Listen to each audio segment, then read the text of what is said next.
Hi guys, my name's Lexi. And I'm Christine. We're educators at Camp Joy in Ohio. And what are we doing today, Christine? We're going to be hunting for some salamanders out here. We're going to be hunting for salamanders. Christine, what's a salamander? So a salamander is an amphibian. It looks similar to a lizard at first glance, but it has slimy skin and needs to be near the water. In fact, it starts its life in the water as eggs. It stays there as its larval form.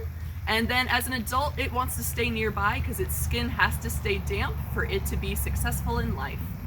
Very cool. So, why are we going to see so many salamanders right now?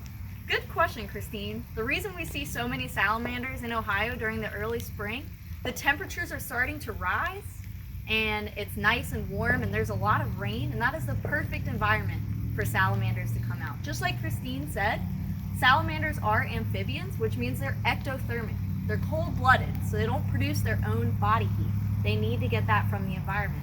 So like many other reptiles and amphibians, during the winter, salamanders are very dormant. They stay burrowed under things to keep that warmth, and they don't do a lot of moving so that they can save their energy. But right at the beginning of spring, when those temperatures kick up and it's nice and wet, they will do what's called a migration, and they will move about over 100 meters from where they were out looking for food.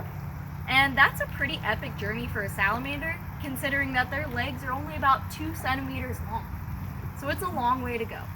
When they're migrating, they'll usually try to go back to the exact same place that they were born from as a little egg. So that's where they'll return to try to mate and lay their own eggs. All right, everyone, we found our first salamander of the day. This is a redback salamander. They are a forest species. You're most likely to find them hiding out underneath logs and rocks, and you're not going to find these guys in the water, but that is a really cool first find of the day. We have found our second redback of the day, and now I'm going to show you how to properly handle a salamander. You want to make sure not to get your skin oils or any sort of chemicals on the salamanders. So not only do you want to make sure that you wash your hands, but there needs to be a barrier between your skin and the salamander. So I have a nice glove here, latex non-powdered or latex free if you prefer. You want to make sure that your glove is wet. You don't want to handle a salamander with your dry hand because they have a mucus layer on their skin, and if you remove that layer, it can really hurt them. So we're going to get our glove wet, and then we're going to go ahead and walk over toward our salamander. He's very little, looks like he's a baby. And we're going to just gently try to scoop him up.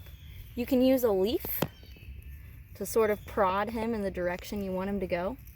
Something you never want to do is grab a salamander by the tail, because even though they can grow back their tails after they've been removed, it leaves them in a very vulnerable state. Keep them very low to the ground, because if you drop them, you want to make sure that it's not a huge fall. But you can see the little guy right there. You want to make sure that you hold salamanders for a very brief amount of time. So after you've gotten a good look, maybe to identify, you're going to just want to set him down. You want to set him down in the same exact area that you found him.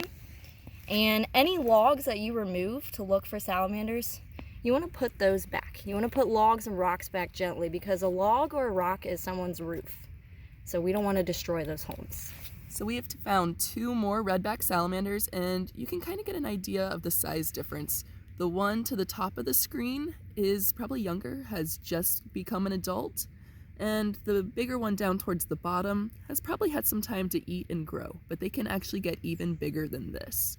So they're both going to continue eating and growing and hiding underneath the logs. Really great place to look for salamanders, especially the more aquatic variety, is around any type of wetland. So a pond, a stream, a creek, or any type of vernal pools, which is a temporary wetland, is a great place to look for salamanders. I'm coming to you after we just held our northern redback. Before you hold another salamander, you want to make sure to rinse off those gloves. You know those layers of mucus that we were talking about that keeps your salamanders nice and moist? They can also hold protective toxins that can harm other animals that are trying to hurt the salamanders. And those toxins won't mix with other salamanders. So if you've just held a salamander, before you find another one, you want to make sure that all of those toxins are gone from your glove so that you're not hurting that other salamander. This right here would be considered an ephemeral stream. This is a perfect place to look for salamanders because it is a wetland but it also contains no fish. So there aren't very many predators around that would be hunting the salamanders. Perfect place. And I'd say we had a pretty successful salamander haul today. What do you think, Christine? I think so. We ended up finding 6 redback salamanders, and this was during the day. If we were out here at night when they're trying to migrate, we'd have a much better chance of finding salamanders, especially the spotted salamanders. These guys are out in abundance right now at night. So I think altogether though, we had a successful day. We're gonna call this closed, and we just want to say that this is Camp Joy's way of saying thank you during this very difficult time. See you soon. Happy hunting. Bye guys.